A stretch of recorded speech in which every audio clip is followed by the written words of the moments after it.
Welcome to Acid-Base Equilibrium, Screencast number 4.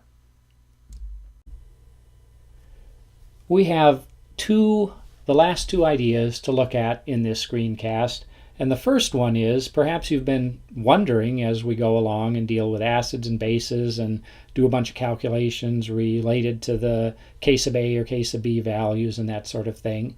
What is it that actually causes difference in strength between one acid and another, or one base and another?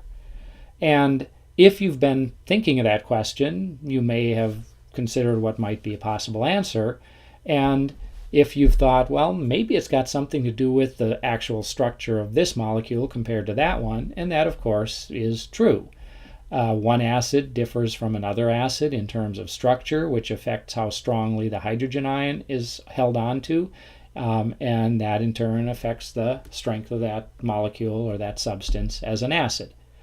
Now, going into generalizations about structure and how that affects acid strength, or for that matter base strength, is a fairly complicated task, but we can at least establish some basic principles and also do some, I guess we'll say, apples to apples comparison of one acid and another that don't differ too much in structure, and then we can analyze what the effect of this slight difference has on that compared to the other acid or the other base in terms of how strong it is or how weak it is.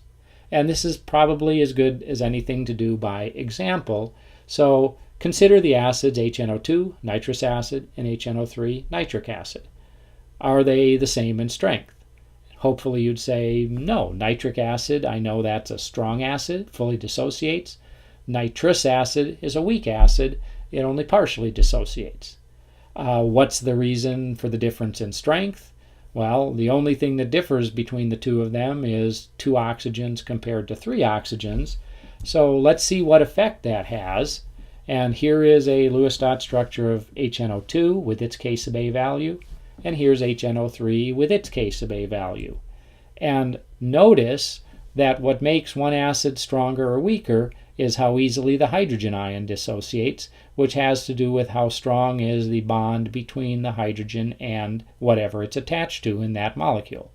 So we're going to be comparing the strength of the H to O attraction or bond here in nitric acid versus H to O in nitrous acid. And the big difference, once again, is number of oxygens. And oxygen is a very electronegative element, so it pulls electron density towards it, and it actually pulls electron density to some extent from this whole other side of the molecule, including this oxygen to hydrogen bond here. And so what it does is it weakens this oxygen to hydrogen bond somewhat and allows the hydrogen to dissociate a little more readily than if this oxygen wasn't here.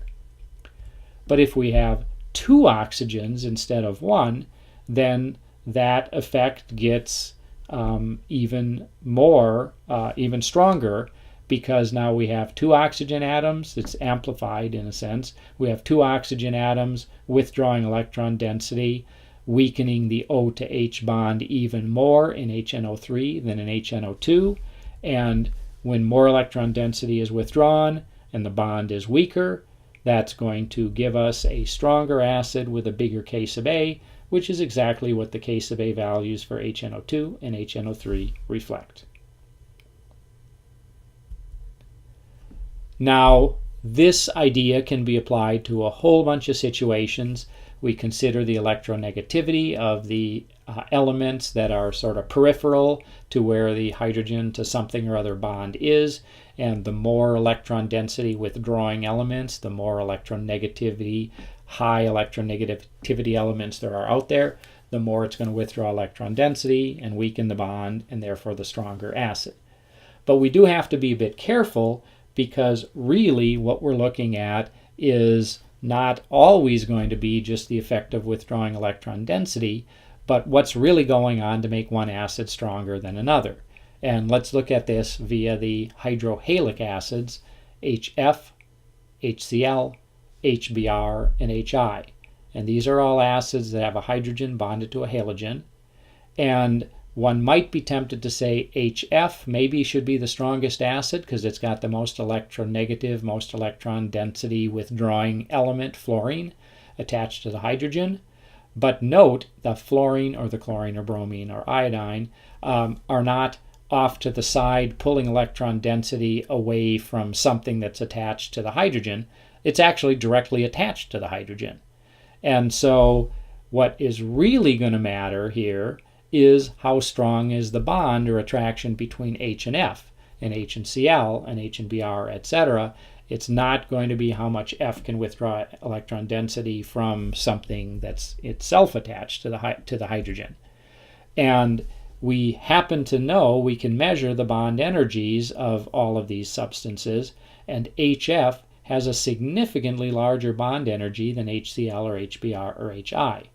And what this means is that HF bond doesn't break very easily, therefore the H is not released very easily, which means it's not a very very strong acid by comparison to HCl, HBr, and HI, which have much smaller bond energies, and in fact, from HCl to HBr to HI, the bond energies decrease, and in general, if you have a weaker bond between hydrogen and whatever, you have a stronger acid. If you have a stronger bond, you have a weaker acid. So if we ever have direct measure of bond strength of hydrogen to whatever, that gives us a better idea of which acid is going to be stronger than another. Now, our very last topic to look at in this unit is one more way to look at acids and bases. We've already looked at the Arrhenius method, or the Arrhenius definition of acids and bases.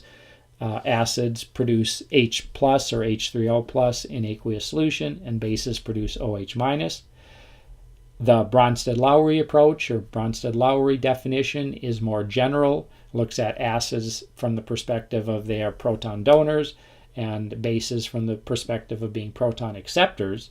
But we can also look at acids and bases in terms of electrons or electron pairs, and those of you who go on and take organic chemistry are going to use this quite a bit. And as an example of this approach, here's ammonia. You'd recognize it as a base because it likes to accept a hydrogen ion or a proton. Ammonia has nitrogen bonded to 3 hydrogens and a lone pair, and the lone pair of electrons is the reason that the proton gets accepted by the NH3, and it makes NH4 plus, nitrogen with 4 hydrogens bonded to it, and so NH4 plus would be the conjugate acid of the base NH3, and we can look at these from the perspective of accept a proton or donate a proton. But in terms of electron pairs, the ammonia accepts an electron and acts as a base because it has it has an electron pair that it can donate to the proton, and then vice versa from the perspective of the hydrogen ion, it can accept an electron pair, and that is what's called the Lewis definition of acids and bases. Ammonia, NH3, is an electron pair donor, and therefore we call it a Lewis base. So our definitions have to agree on the situations where we could look at it either way.